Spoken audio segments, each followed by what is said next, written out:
Aleluia. Paz do Senhor, igreja, amém? Que essa mesma unção que nós estamos sentindo aqui desde o início continue até o final, ministrando nos nossos corações, amém? Eu sou muito grata a Deus pela oportunidade, pastor, ter me chamado para ministrar no domingo. Sempre é uma responsabilidade maior, eu penso, no domingo do que durante a semana. Todas as vezes é uma responsabilidade, mas a gente está acostumado a ministrar diretamente para a igreja na semana, né? E no domingo, geralmente, tem mais pessoas, tem pessoas que vêm que não nos conhecem, não sabem da nossa vida, mas eu posso dizer para você que hoje aqui você não vai estar olhando para a Esther, para o que a Esther falar, mas para aquilo que o Senhor colocou no coração da Esther. Aquilo que o Senhor quer falar conosco, porque eu sou a primeira pessoa a ouvir e a ser ministrada naquilo que Deus colocou no meu coração, e que você receba não de mim, que eu possa diminuir, que o Senhor possa crescer, e que você receba dele nessa noite tudo que vai ser falado aqui. Amém? Eu queria já concordar com a oração do pastor, e eu queria que você já abrisse a sua Bíblia no livro de Lucas, capítulo 8. Aleluia. Livro de Lucas, capítulo 8. Nós vamos ler a partir do versículo 26. Aliás, 26. Aleluia. Nós vamos ler aqui um texto, irmãos, que na verdade é muito conhecido. É um texto muito ministrado. Mas eu passei a semana toda, como sempre faço, orando ao Senhor, pedindo a Deus a mensagem para trazer nesse domingo. E Deus foi falando muitas coisas durante a semana, no que eu via, no que eu ouvia, muitas vezes de notícia, de mensagem, enfim. E Deus foi só depositando no meu coração algumas coisas para que essa mensagem fosse desenvolvida até chegar aqui nesse domingo. E, por último, eu fiquei, Senhor, o Senhor ministrou várias coisas no meu coração, já sei o tema que o Senhor quer que eu fale, mas qual é o texto que o Senhor quer que eu venha usar? Porque a gente pode escolher qualquer texto da Bíblia que vai falar sobre o poder de Deus, que vai falar sobre o amor de Deus, que vai falar sobre perdão, que vai falar sobre arrependimento. A palavra toda, ela tem esse fundamento e esse direcionamento. Mas o Senhor me fez olhar com mais calma para esse texto aqui, e é isso que eu queria compartilhar com os irmãos nessa noite. Todos acharam aí? Nós vamos ler o texto dessa história que já é conhecida, completa aqui, depois nós vamos ministrar um pouquinho sobre isso.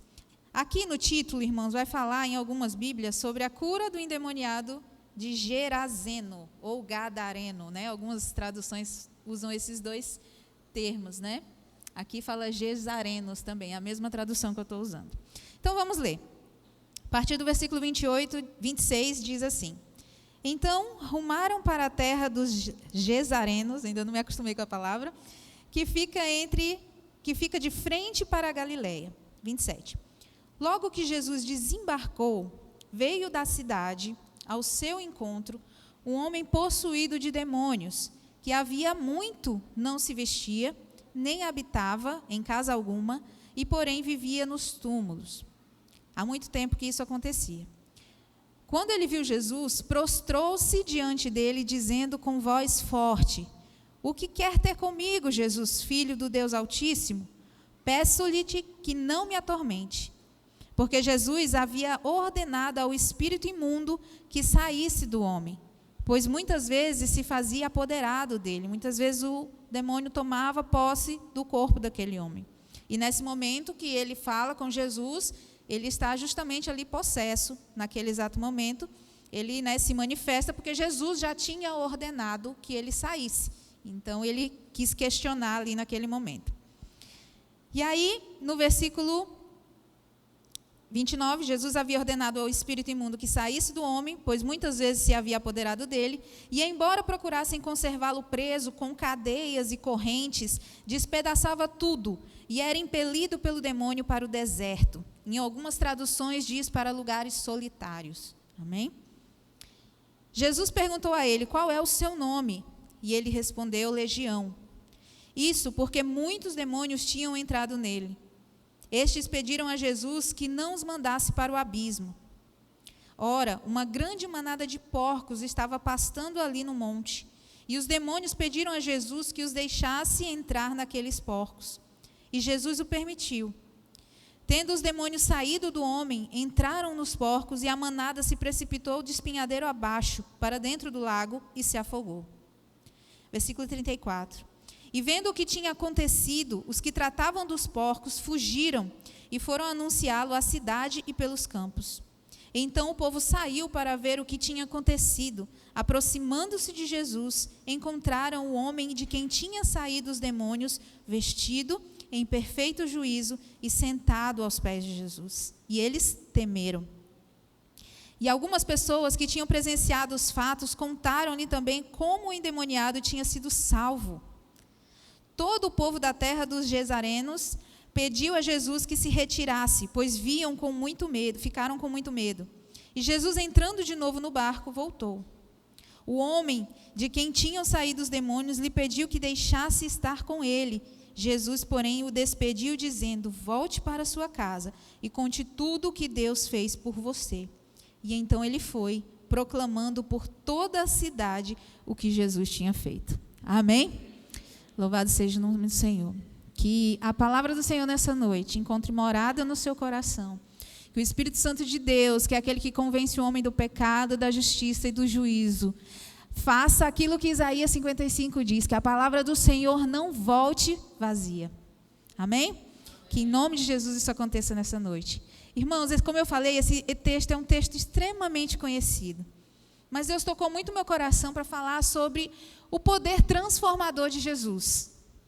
O poder transformador de Jesus. Quando a gente olha uma passagem como essa, ou outras curas que Jesus fez nos evangelhos, a gente tende a olhar já hoje em dia com um olhar um pouco mais superficial, porque a gente já conhece a história. Porque muitas vezes a gente já ouviu repetidamente nas pregações.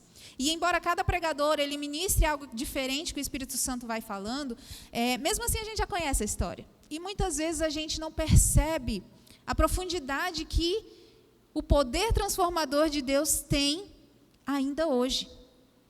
Que aquilo que Jesus fazia lá atrás continua acontecendo hoje. Hoje nós não vemos muitas manifestações de demônios, não é verdade? Nós não vemos mais. Por que será? Porque o inimigo, ele aprendeu, ou melhor, ele desenvolveu uma técnica aí, de permanecer no ser humano de forma mais sutil, na sua mente, muitas vezes nas suas emoções, muitas vezes induzindo ele ao caminho do erro, mas não se manifestando ao ponto de se apoderar dele, de fazer show e de fazer, a não ser em algumas igrejas que a gente infelizmente sabe que existem algumas situações assim. Ou talvez também porque muitas vezes a gente está deixando, como de modo geral, falando aqui, tá?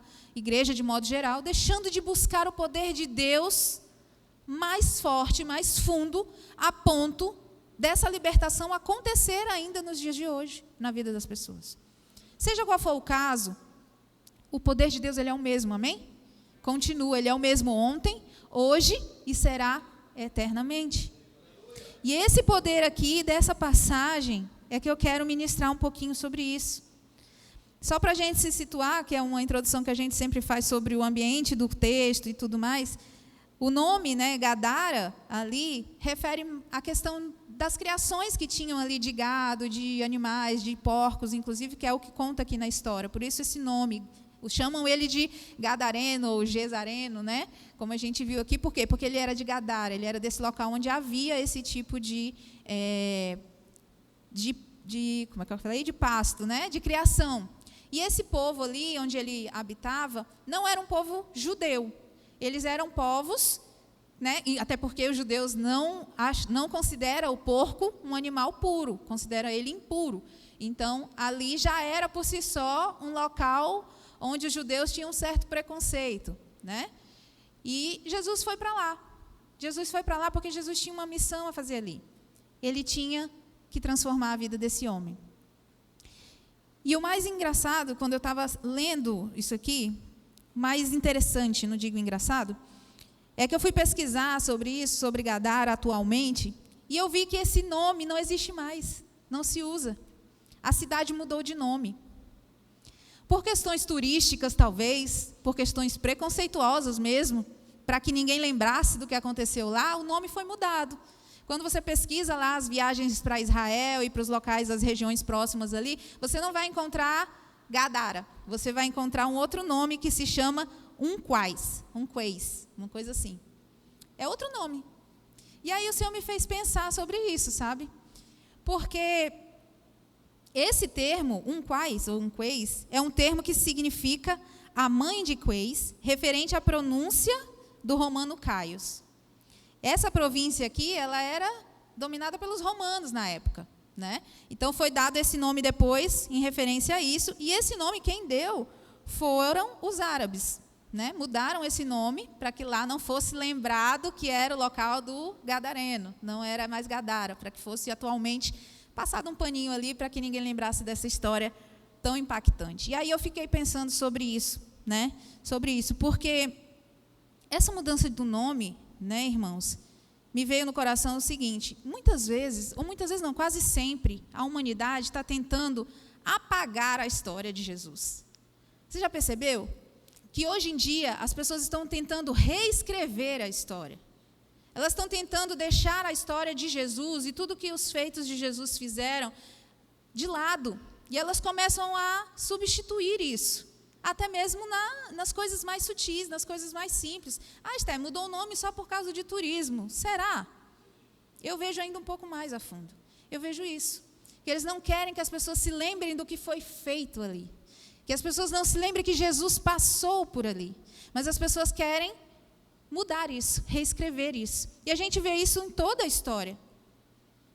Hoje mesmo, atualmente, nós vemos uma disputa aí para reescrever a Bíblia, porque dizem que a Bíblia é ultrapassada.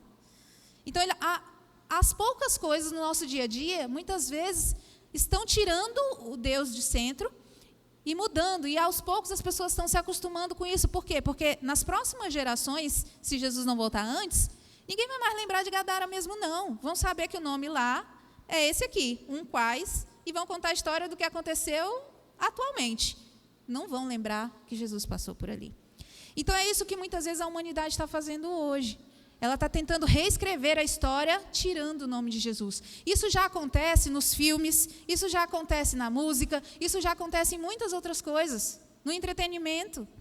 A história é reescrita para que as pessoas acreditem em heróis, acreditem em, em ficção científica, acreditem em um monte de outra coisa, mas esqueçam a verdade da Bíblia.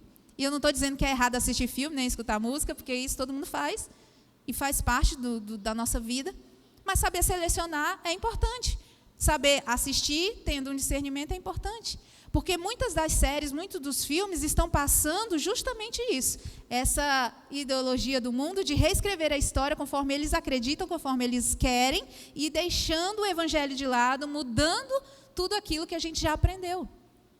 E quanto mais você consome isso, mais você é propício a acreditar. Tá? Então, eu fiquei pensando sobre isso e eu fiquei um pouco impactada com relação a ter mudado o nome. Parece uma coisa simples, mas no âmbito espiritual eu creio que tenha muito mais sentido no que eu estou falando.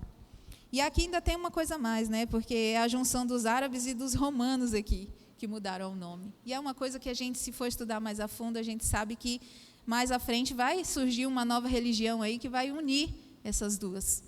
E eles vão querer exatamente reescrever a história sem Jesus. Então a gente já fica pensando sobre isso.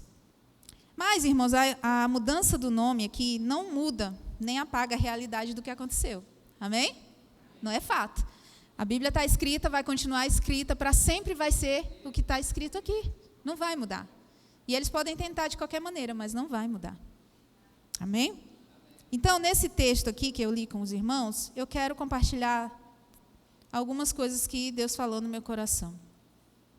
Primeiro de tudo, aí no texto, no versículo 27, vamos ver aqui comigo. Diz assim: logo que Jesus desembarcou, ou logo que Jesus chegou lá, né, na cidade. Aqui também Deus me fez enxergar algo muito interessante. Nos evangelhos a gente tem a mesma passagem, a mesma história também no livro de Mateus, né, no livro de Marcos. E aí a gente vai ver lá em Mateus, ele fala de outra maneira. Ele fala, logo que Jesus desceu do monte, ele não fala desembarcou, ele fala logo que Jesus desceu do monte. E aí Deus me chamou a atenção em duas coisas aqui. Primeiro, quando Jesus chega no ambiente, tudo muda. Amém? Tudo muda. Quando nós estamos louvando aqui, quando nós chegamos de fora de casa, de onde a gente veio, enfim, e a gente chega aqui, e a gente sente a presença de Deus no ambiente, não é diferente? É diferente. Quando Ele está aqui, é diferente. Existem muitas reuniões por aí, existem muitos lugares por aí onde Deus realmente se manifesta de forma linda. E glória a Deus que aqui é um local que Ele vem visitar e Ele se manifesta. Amém? Então eu louvo a Deus, porque quando nós chegamos aqui, nós podemos sentir a presença do Senhor real. Ele está aqui. E Ele está ministrando no nosso coração. Então quando Ele chega no ambiente, logo que Ele desembarcou naquele lugar, os demônios já se agitaram. Já sabiam que Ele tinha chegado ali. E Jesus estava na sua forma humana, mas Ele é Deus. Amém? E é por isso que me chamou a atenção esses dois textos aqui do início. Lucas 27 vai dizer, logo que Jesus desembarcou. Nota que logo que Jesus desembarcou, os demônios já se alvoroçaram, porque Ele estava chegando ali com a presença de Deus. Ele é Deus. Ele chegou naquele lugar ali já fazendo diferença. Mas Mateus, no capítulo 8, você pode colocar o versículo 1, que é o mesmo texto que ele fala exatamente isso que eu falei aqui. Mateus 8:1. Ele vai dizer, quando Jesus desceu do monte, grandes multidões o seguiram. Aqui, Jesus em forma humana. Mateus, ele mostra e ele impacta a gente falando assim, Jesus como forma humana. Por que eu entendo dessa maneira? Porque ele desceu do monte. Ele tinha acabado de passar a madrugada orando.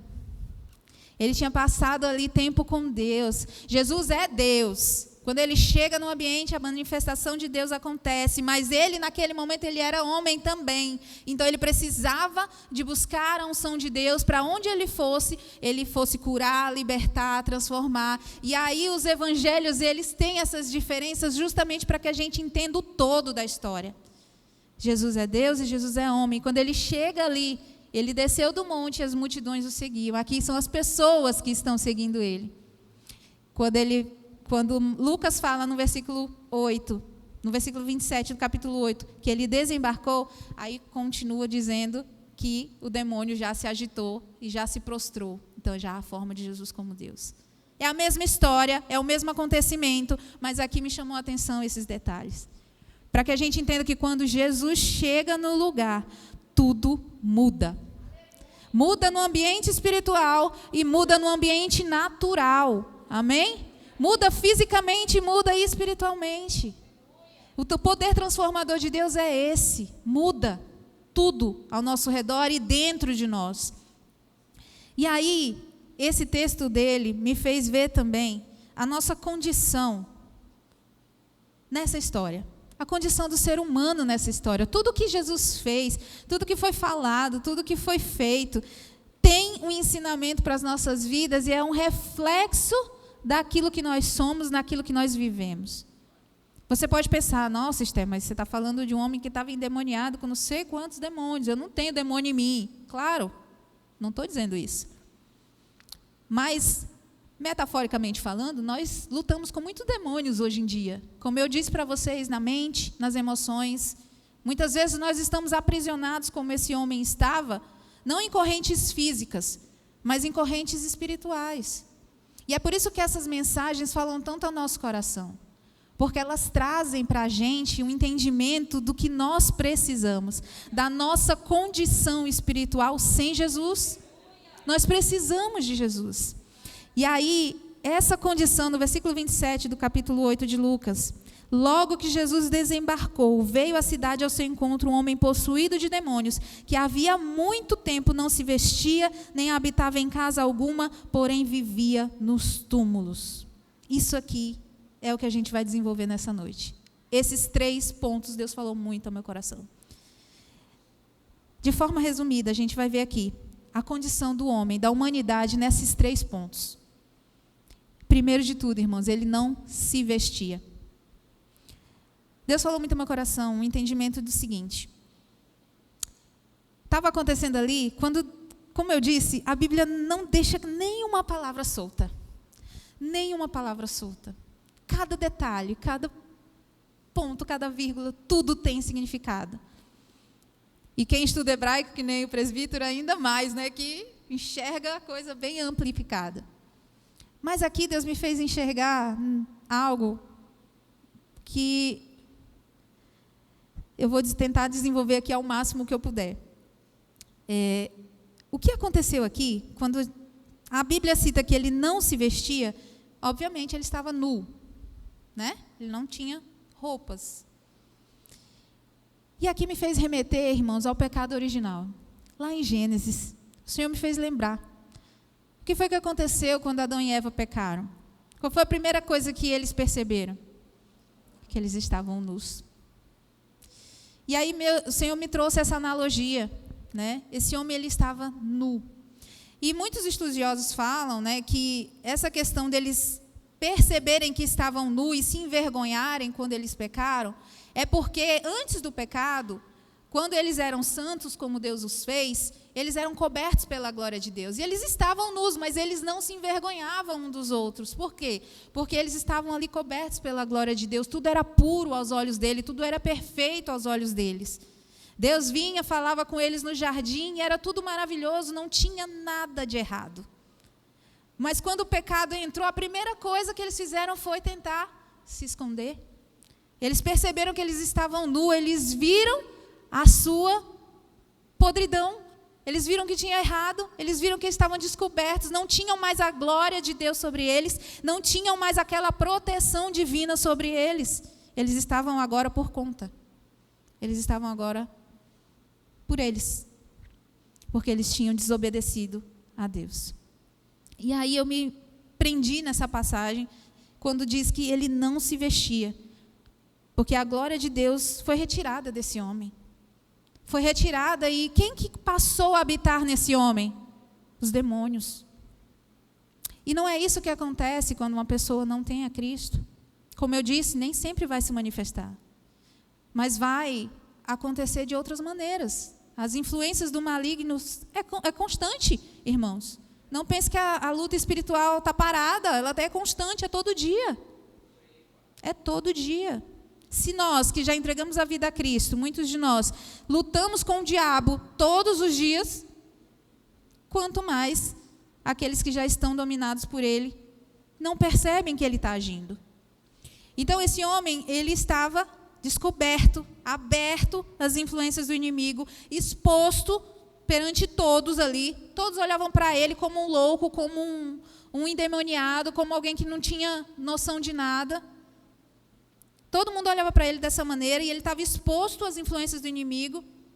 Ele estava errante, sem discernimento, ele não sabia nem o que estava fazendo, porque ele tinha sido tomado pelas trevas. E ele estava nu, nesse sentido que eu estou falando. Tanto literalmente, no caso dele, quanto espiritualmente, muitas pessoas estão assim, nus perante Deus, envergonhados muitas vezes de querer se aproximar de Deus por conta dos seus pecados, porque sabem que estão errados. Não adianta a gente achar, não, a pessoa acha que está certa. Muitas vezes ela acha que está, mas muitas vezes ela sabe que não está, porém ela não admite. Amém? Então esse homem estava nu, estava exposto, sem a proteção do Espírito Santo na vida dele, levado de um lado para o outro, muitas vezes, como eu falei, não se manifestando na nossa vida, na vida das pessoas, mas muitas vezes as pessoas são levadas pelas doutrinas erradas, por ideologias mundanas, pelas heresias, pelo fato de ainda não terem um encontro verdadeiro com Cristo. Elas não têm o discernimento para entender que a vida que elas estão vivendo é uma vida de pecado, é uma vida errada, é uma vida que não agrada a Deus, é uma vida que está aberta às influências do diabo, às influências do inimigo. Às vezes as pessoas não percebem isso, porque só existem duas opções, irmãos. Assim, só existe uma opção, que é Jesus, amém? Mas as pessoas, elas, se não escolhem a Jesus, elas estão nas trevas. Ou você é de Cristo ou você não é. Não tem meio termo. Lá em Apocalipse vai falar sobre isso, né?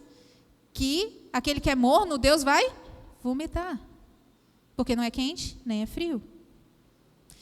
E lá ainda continua falando, que agora eu não lembro o texto, mas ele continua falando que ele ia vomitar da boca, né?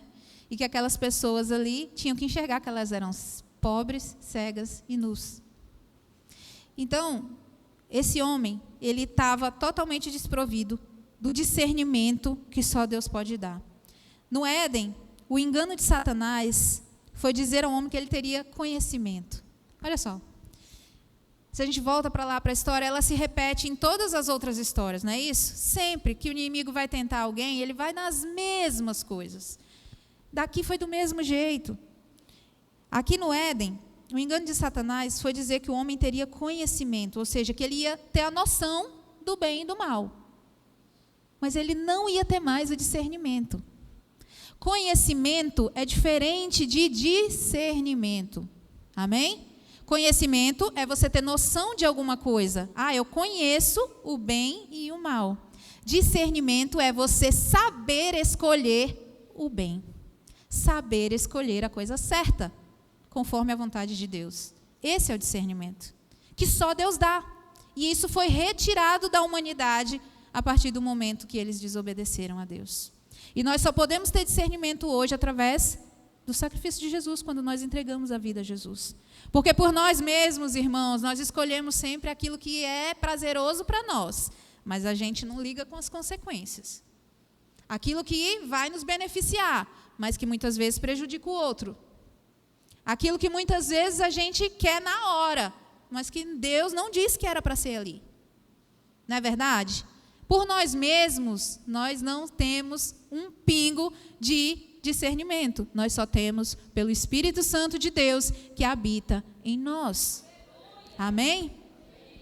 Louvado seja o nome do Senhor. E esse homem estava exposto ao bem e ao mal, mas ele não tinha discernimento do que estava acontecendo. Eu fico imaginando esse homem, irmãos, muitas vezes quando o diabo deixava ele, porque não era 100% do dia que ele estava possesso.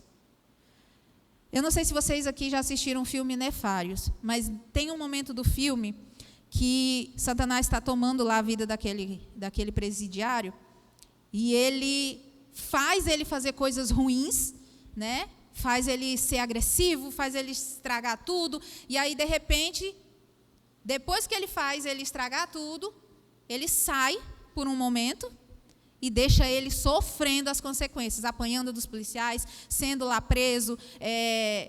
Ou seja, na hora do perrengue, o diabo foge e deixa você sofrendo. Simples assim. Ele vai te usar, muitas vezes, não nós, amém? Para a glória de Deus, mas estou só explicando. Muitas vezes ele vai usar a pessoa, mas na hora que ele quer sair, ele deixa ela sofrendo lá. E depois a pessoa se culpa, depois a pessoa não sabe por que fez aquilo, depois a pessoa fica lá batendo cabeça por que foi que caiu naquela tentação, porque muitas vezes ele induziu, obviamente teve o querer da pessoa dar a brecha, amém? Porque nós sabemos que o Senhor, Ele também dá o escape, né? Nós vamos até certo ponto, se nós quisermos, mas cada momento que a gente quebra uma ordenança do Senhor, cada momento que a gente desobedece à voz de Deus, a gente vai somando aquilo ali, legalidades e aberturas para o inimigo trabalhar. E esse homem, ele não tinha discernimento, talvez em algum dos momentos, Satanás fazia ele se bater, né? Fazia ele se rasgar, se machucar e deixava ele lá sofrendo depois, sentindo mesmo, sozinho. Porque ele ia para lugares solitários e ele ficava lá sofrendo sozinho. E essa é a vontade do inimigo, irmãos. Oprimir o homem a tal ponto de que ele se sinta totalmente só, isolado, ultrajado. Mas essa não é a vontade de Deus, amém? Amém? Essa não é a vontade de Deus. Aleluia. Então, essa parte aqui, onde fala que ele não se vestia, é porque ele estava ali desprotegido totalmente. Não só fisicamente, mas trazendo essa analogia, muitos estão desprotegidos da glória de Deus, desprotegidos da proteção de Deus, porque não conhecem a Deus. Outro ponto que ele vai falar é que ele não habitava em casa alguma. Amém? Não habitava em casa alguma. Esse homem não pertencia a nenhum lugar. Você já parou para pensar? Ele tinha família. O texto vai dizer que Jesus mandou ele voltar para a família dele depois. Mas ele não habitava na família. a família talvez o rejeitasse. Ou talvez a família sofresse muito porque via ele naquela situação e não tinha o que fazer, não tinha como ajudar, não sabia como cuidar, porque esse homem estava totalmente dominado pelos demônios. E quantas vezes isso acontece em pessoas que têm familiares drogados? Quantas vezes isso acontece com pessoas que estão presas, que têm vícios? Não é verdade? Satanás faz isso, irmãos. E essa não é a vontade de Deus. Essa não é a vontade de Deus. Esse homem, ele sofria tanto por estar sem a presença de Deus, por estar sem a glória de Deus, mas ele sofria também porque ele não tinha onde habitar, ele não tinha onde morar, ele não tinha onde ter um refúgio, um lar. Ele não tinha. E nós temos nossas caminhas, nossos familiares, enfim. Mas ele não tinha. E quantos aí fora não têm? Porque não conhecem o amor de Deus. Porque não foram transformados ainda pelo amor de Deus. Pelo poder de Deus transformador. Que Deus nos use para isso. E esse homem, ele não tinha com quem conviver. Ele não podia sentir o amor. Não podia ter a comunhão afetiva dos seus. Não tinha ninguém para abraçá-lo. Amém? E foi exatamente isso também, irmãos, que aconteceu lá no Éden. Eu vou sempre fazer um paralelo com o Éden, por quê? O que aconteceu com esse homem, o que acontece com a humanidade hoje, é isso. A história se repete. Não há nada novo debaixo do sol, como diz lá em Eclesiastes, tudo se repete. A gente aqui se torna insensível muitas vezes, mas tudo se repete. A gente deixa de enxergar as pessoas assim, mas tudo se repete. As pessoas estão aprisionadas, estão ali nos laços do inimigo, e muitas vezes a gente não consegue fazer nada. Mas Deus pode fazer tudo. Amém? Se nós nos posicionarmos, orarmos, clamarmos, pregarmos a palavra, alcançarmos essas vidas, elas vão ser transformadas para a glória de Deus. Aleluia, Deus. No Éden não havia solidão, irmãos. Quando Deus fez tudo perfeito. Deus fez o homem para ter comunhão. Deus fez o homem para estar em família. O Éden foi o primeiro projeto de família. O Éden foi ali o início da família de Deus. Deus estava criando filhos. Adão e Eva eram os primeiros filhos de Deus. E Deus deu uma ordem para eles: se multipliquem e encham a terra. Eu quero uma família grande. Eu sou um pai grande, que eu quero filhos e filhos para a minha glória. Mas o inimigo veio e tentou atrapalhar essa família. Entrou nessa família, destruiu essa família se separou de Deus. Essa família foi expulsa do jardim. Aleluia. E nós fomos criados, irmãos, para fazer parte de uma grande família espiritual, com muitos filhos de Deus. Um dia nós vamos estar reunidos. E nós não só aqui, nós que habitamos aqui, mas de todas as nações Deus tem filhos. De todas as nações Deus tem filhos que vai reunir. Ele deseja reunir. É por isso que está tão perto dele voltar. Ele está com pressa de restaurar os seus filhos. Aleluia. Aconteceu tudo isso. Eles se separaram, perderam a glória de Deus. Esse homem não tinha para onde ir, não tinha família. Mas mesmo assim, Deus deu uma solução. Lá no Éden, Deus já tinha dado a solução. Quando ele prometeu que o filho da Eva iria pisar a serpente. A descendência, o filho da descendência, iria pisar a serpente. Quem é esse filho? É Jesus. Ele já deu a solução lá atrás. Mas nós temos que entender que essa solução ela é para hoje. Para hoje. A solução é para hoje. Deus nos enviou Jesus para reunir essa família novamente. Quantos de nós temos familiares que não estão na presença de Deus ainda? E nós nos acostumamos em achar que eles não vão vir. Deus, como eu já vinha falando há um tempo para os irmãos aqui, Deus ele me despertou há uns 2 anos atrás para começar a interceder muito pela minha família. De forma que eu não intercedia antes. E o que eu vi Deus fazer foi algo tremendo, irmãos. Foi poderoso demais. Obviamente que eles ainda passam lutas. Obviamente que eles ainda são tentados. Obviamente que eles ainda erram, porque nós somos humanos. Mas o que Deus fez, o que eu pude ver nesses últimos 2 anos na minha família foi sobrenatural. Deus libertou minha filha da depressão. Deus libertou meus pais de uma separação. Deus fez coisas incríveis. E eu pude ver, porque eu estava ali, clamando ao Senhor por isso. O que falta muitas vezes é a igreja tomar a posição que Deus deu para ela tomar. Nós precisamos, irmãos, precisamos clamar pelas vidas. Ele não tinha onde habitar, mas Jesus já tinha enviado a solução. Jesus chegou ali para dar a solução naquele lugar. Todo ser humano, irmãos, tem a necessidade de pertencer a algum lugar. A gente vai até falar um pouquinho mais sobre isso mais na frente, se eu conseguir, em nome de Jesus, vai dar tempo. Terceiro ponto é que ele vivia nos túmulos. E aqui já é o estágio final do homem sem Deus. Túmulo fala de morte, amém? Túmulo fala de não tem mais esperança, não tem mais o que fazer. Esse homem convivia ali com os mortos, né? Ele estava ali nos túmulos. E trazendo para a nossa analogia que eu quero trazer hoje, é exatamente isso. É o lugar de quem está morto. Quem perdeu o elo com Deus. Quem foi ali desligado da glória de Deus. Quem foi separado da comunhão com Deus e com o corpo de Cristo. Quantas pessoas hoje em dia não querem mais congregar porque se decepcionaram com as pessoas. Deixaram de olhar para Cristo. De novo, nós somos uma família. Amém? Família tem problema? Por que na igreja não ia ter? Nós somos uma família espiritual.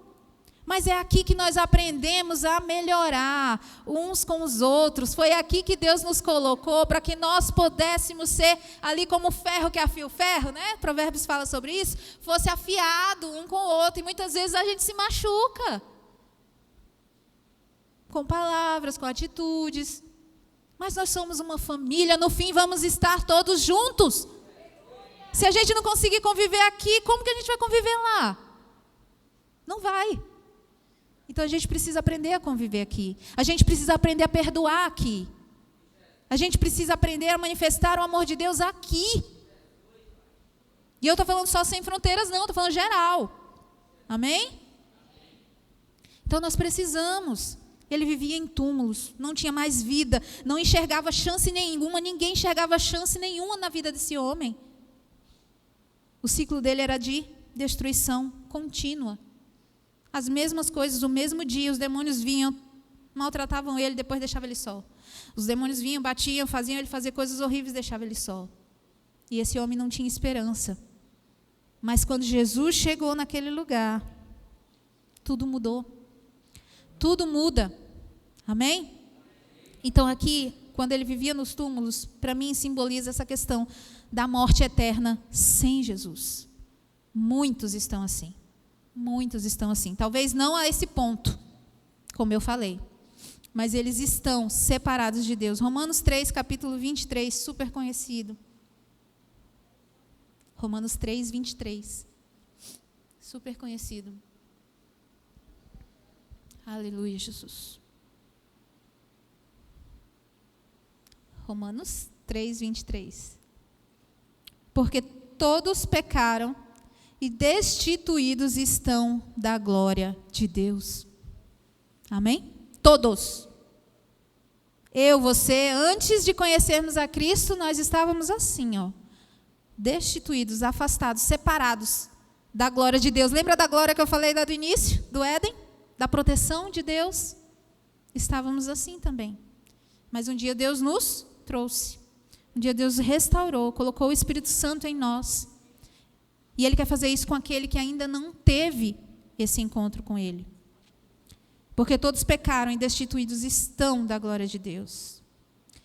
Uma coisa interessante que também Deus me fez perceber durante essas semanas, e na hora que eu estava reunindo as informações aqui e escrevendo o esboço, Deus me fez lembrar, muitas pessoas não entendem essa questão do pecado original. Por que Adão e Eva pecaram e eu que pago o pato? Né? Muitas vezes as pessoas não entendem isso. Mas eu digo uma coisa, se a gente nunca tivesse tido conhecimento do pecado original, ainda assim a gente ia pecar. A gente ia pecar. Porque nós já temos isso no nosso DNA, você sabia disso? É no nosso DNA.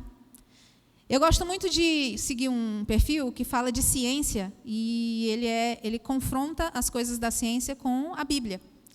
E foi descoberto já há um tempo, não sei se vocês já ouviram falar, de um DNA que é cientificamente comprovado que existe um tipo de DNA chamado de herança monoparental. Olha só, as crianças, quando elas são geradas ali no ventre da mãe, elas obtêm da mãe um DNA mitocondrial que só vem a partir da mãe, e da avó da mãe, e da bisavó da mãe, e vai passando a todas as gerações até hoje. Nós temos o DNA de Eva que pecou. Você sabe disso? Você sabia disso? É por isso, Deus não deixa ponta solta. A ciência, ela nada mais faz do que comprovar aquilo que a Bíblia já falou há muito tempo. Ela só traz para a gente um entendimento científico da coisa. É que nem o Big Bang, né? Muita gente fala, não foi Deus que criou com a palavra, foi o Big Bang. E se ele falou, haja, e na hora que agiu as coisas explodiram? Quem vai questionar? Não foi assim que foi criado. A ciência não prova nada, ela só afirma ainda mais aquilo que a palavra fala. Amém? E é interessantíssimo isso, porque é uma prova maior de que através de Eva a desobediência foi passada de geração em geração. E aí você pode falar, mas eu não sou mulher, eu sou homem, foi Eva que pecou. Espera aí, deixa eu te explicar um pouquinho mais. Né? Adão comeu do fruto? Comeu ou não comeu? Comeu. Adão e Eva eram uma só carne ou não? Então ele desobedeceu também. E ele também tem pecado. E ele se uniu com sua mulher, eles tiveram filhos, e o filho de Eva foi passado ali já o DNA dos dois que erraram, que estavam em desobediência, e vem passando até hoje. Não tem para onde correr, não tem para onde fugir. Todos pecaram e estão destituídos da glória de Deus. Sem Deus, irmãos, nós não somos nada. Sem Deus, nós não somos nada. Então, eles eram uma só carne. Mas o mais interessante é que o primeiro Adão, ele falhou, né? Mas a Bíblia fala que o segundo Adão, simbolizando Jesus, ele venceu. E é através dele que nós podemos vencer. É através dele que nós podemos subjugar o pecado, arrepender dos nossos pecados e ser salvos. Não interfere o DNA, eu não sou obrigado a seguir a mesma linha de desobediência. Por quê? Porque Jesus agora, o segundo Adão, veio e restaurou a nossa comunhão, a nossa glória com Deus. Amém? Você pode aplaudir ao Senhor por isso? Aleluias! Louvado seja o nome do Senhor.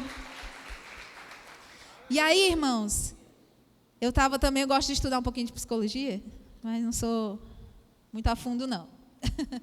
E aí eu sigo também alguns perfis e eu achei interessante como Deus foi trazendo para mim esse conhecimento que eu já tinha visto, já tinha estudado, e Ele coloca aqui na pregação, faz assim. E todo ser humano, irmãos, ele tem 4 tipos de carências, de vazios dentro de nós, todos, que fazem a gente, muitas vezes, guiar a nossa vida através disso. Foram herdadas pelo pecado original, como eu falei, nos levam a nos corromper muitas vezes. E a gente vê lá no Éden isso acontecendo, a gente vê isso nas outras passagens que a gente lê, e eu quero explanar aqui para vocês. O primeiro vazio é do toque físico. Todo ser humano tem a necessidade de tocar, de pegar. Né? O que foi que Eva fez? Quis pegar o fruto. Foi a primeira coisa. Né? Quis pegar o fruto. E muitas vezes as pessoas são tentadas aí. Não é errado você pegar algo. Não era errado Eva até pegar o fruto lá, olhar, se ela não tivesse desobedecido. Mas ela foi avançando no negócio. Né? O primeiro vazio é o de toque físico, ou seja, é uma forma de vazio existencial. As pessoas têm necessidade de se relacionar, de serem abraçadas, de serem tocadas. Não foi isso que eu estava falando sobre o gadareno? Ele não tinha família, ele não tinha ninguém que tivesse esse afeto com ele. Muitas pessoas têm muitas não, todas nós temos essa necessidade, ninguém vive sozinho. Deus, quando criou Adão, ele falou, não é bom que o homem esteja só. Nós temos essa necessidade intrínseca em nós. Nós temos essa necessidade de se relacionar. Por isso, uma das áreas mais afetadas pelo pecado é a área sentimental, emocional e sexual. É uma das áreas que o Satanás mais deturpa, mais estraçalha, mais leva para o abismo, são através dessas 3 áreas: sentimental, emocional e sexual. Principalmente a sexual. Porque muitas vezes resistir aos prazeres é difícil. E quando a pessoa cai, muitos demônios acompanham nesse sentido. Quando uma pessoa se relaciona com outra fora de casamentos, quando uma pessoa se relaciona antes do casamento, ela está se unindo com aquela pessoa que ela se relacionou. E às vezes a pessoa se relaciona com vários. E a cada relacionamento que ela se envolve, ela vai acumulando demônios que influenciam a vida dela. Brechas que a outra pessoa tinha no DNA dela também passa para ela, porque é um contato de sangue. Eu estou falando de relação sexual. Por isso é tão falado sobre isso lá no livro de 1 Coríntios, capítulo 7. Paulo fala muito sobre isso. Da gente manter essa pureza. Eu posso falar bem sobre isso, irmãos, porque eu vivi uma vida antes de Cristo nessa maneira. E só eu sei quantos demônios Deus me tirou. Só eu sei quantas influências que haviam na minha vida Deus cessou. Só eu sei. Então eu posso falar com propriedade para vocês que Deus me fez nova, me deu tudo novo. E eu achava, irmãos, mesmo que eu nunca na minha vida eu ia casar, que eu ia ser feliz, porque eu já tinha vivido uma vida preguiça. Mas Deus é muito misericordioso. E me deu uma abençoadinha ali, zeradinho. Quando Ele chegou na minha vida, eu já estava com 2 anos me santificando ao Senhor, não tinha mais tido relacionamento com ninguém. E Deus foi muito bondoso com a minha vida. Então, quando Deus entra na vida de alguém, Ele muda tudo, tudo. E essa área de relacionamento é uma das áreas que Deus quer mudar. E é uma das áreas que mais prende as pessoas no mundo, são os relacionamentos. Amém? 2, o vazio de pertencimento, como a gente viu, a necessidade de pertencer a algo maior, de fazer parte de algo, nos leva muitas vezes a se envolver com as ideologias, com os grupos que se distanciam de Deus. O adolescente, quando ele está naquela fase que não sabe quem ele é, que ele está ali o tempo todo confuso, ele quer se enturmar em qualquer lugar. Ele vai para os grupinhos do colégio, agora eu vou ser emo. Espera aí, deixa eu botar o cabelo aqui. Vou ser emo agora. Aí daqui a pouco, não, vou ser roqueiro. Não, daqui a pouco vou ser isso. Por quê? Porque ele ainda não se encontrou, ele ainda não sabe a identidade dele em Cristo. E todos nós passamos por isso, amém? Todos nós passamos por isso. Mas quando a gente percebe que a gente tem sim uma identidade em Cristo, irmãos, não tem nada no mundo que faça a gente querer outra coisa. A gente não precisa externizar isso fisicamente, eu não preciso estar me tatuando a cara toda, não preciso estar fazendo um monte de coisa que o mundo faz, porque para mim isso aí não é nada. O apóstolo Paulo falava que ele tinha todas as coisas como nada, por causa de Cristo agora, porque Cristo era tudo para ele. Cristo tem que ser tudo para nós, amém? Então as pessoas têm esse vazio de pertencimento. As pessoas também têm o anseio de ser aceito como elas são. Isso aqui é muito delicado. Porque as pessoas, elas têm, isso aqui já é mais para a parte adulta, né? Quando a pessoa já está na decisão dela, ela quer ter autonomia para decidir quem ela é, para decidir o que ela quer fazer, para decidir com quem ela quer se relacionar, ou para quem ela quer ser. E as pessoas se iludem nesse engano. Elas se iludem. Porque nós só fomos criados para ser de uma maneira, da maneira que Deus formou, da maneira que Deus criou. Mas o que acontece no mundo? Satanás tem iludido tanto as pessoas para que elas não saibam mais quem elas são e elas achem que são aquilo que elas escolheram ser. Mas é totalmente o oposto, muitas vezes, do que Deus planejou para que elas sejam. Muitos acham que seguir a Cristo também, né, irmãos, vai fazer a pessoa deixar de ser quem ela é, tipo, ai, mas eu sou uma pessoa muito impulsiva, eu sou uma pessoa que, eu sou proativa, eu sou isso, eu sou aquilo, quando eu for ser crente eu vou ter que ficar parado sem fazer nada. Não, irmãos, Deus te fez com as qualidades que você tem, para que você use isso para o reino, para a glória dele. Você é proativo para fazer coisa errada, mas quando você vem para Cristo, você é proativo para fazer as coisas certas. Amém? Então nós temos que usar isso ao nosso favor, a favor do reino. E aí, muitas pessoas, irmãos, não entendem que o Criador nos fez exatamente como Ele desejou, com as nossas virtudes plenas, mas foram abafadas pelo pecado, foram abafadas essas virtudes pela desobediência.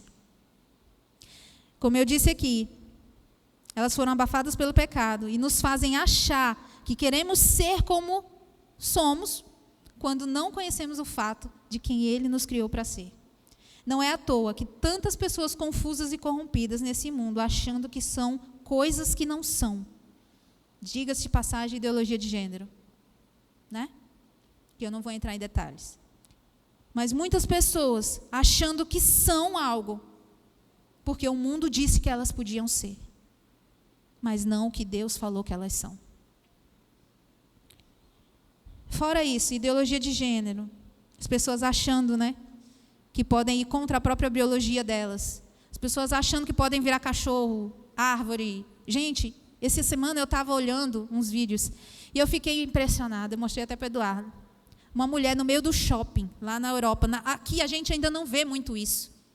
No Brasil a gente ainda não vê muito isso. Mas por aí, na Europa, nos Estados Unidos e outros locais, esse negócio está tão absurdo. Eu mostrei para o Eduardo, uma mulher se vestiu de cobra e estava rastejando no meio do shopping, dizendo que era uma cobra, que agora o gênero dela era ser cobra. Eu vi outro vídeo, o cara vestido de rosa, meio que de roupa infantil, ajoelhado numa coleira, a mulher na frente dele, botando cinza de cigarro na boca dele e ele lá.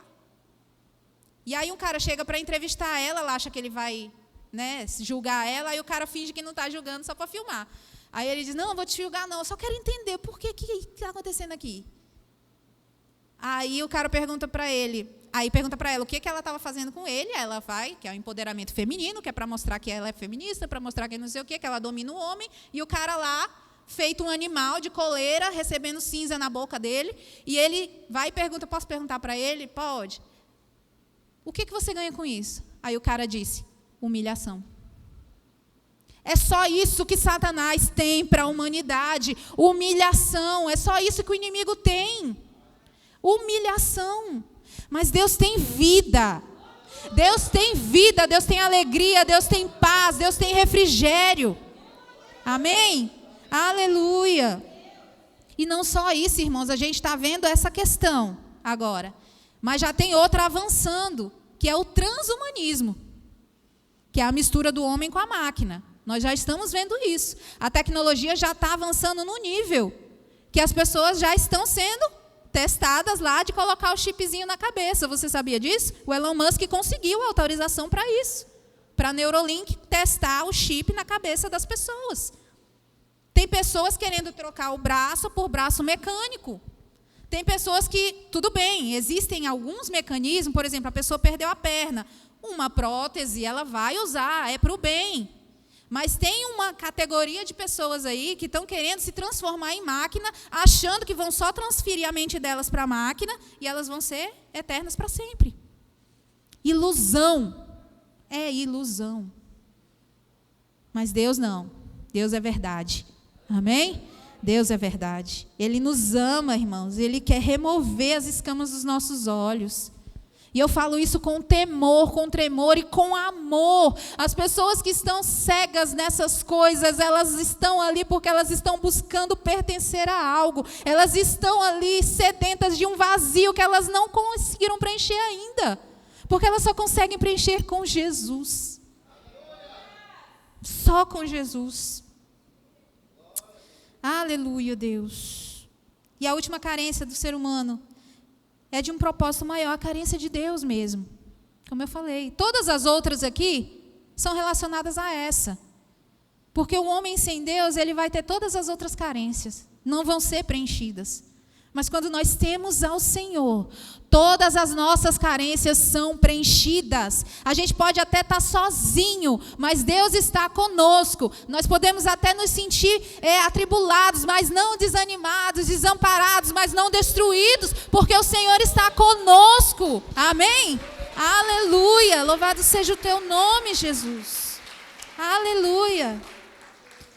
Em algum momento, irmãos, essas pessoas que estão com os olhos assim, ainda, cegos para a verdade de Deus, elas estão ainda só conhecendo, são expostas ao conhecimento do bem e do mal. Escolhem muitas vezes errado. Mas muitas vezes não, em algum momento das suas vidas, essas pessoas, elas vão ter um encontro com a verdade. Elas vão ser expostas à verdade, como eu estou sendo agora um canal para expor a verdade. Em algum momento essa pessoa vai ouvir a verdade. E aí vai caber a ela escolher a verdade ou continuar na mentira. Quem lembra do filme Matrix? Todo mundo lembra? A pílula vermelha, a pílula azul? É essa a escolha do cristão. Você quer continuar uma vida iludida, achando que você é o que não é, vivendo o que você acha que deve viver sem ser, ou você quer viver uma vida que Deus planejou para você de plena paz, santo gozo, como diz a canção, né?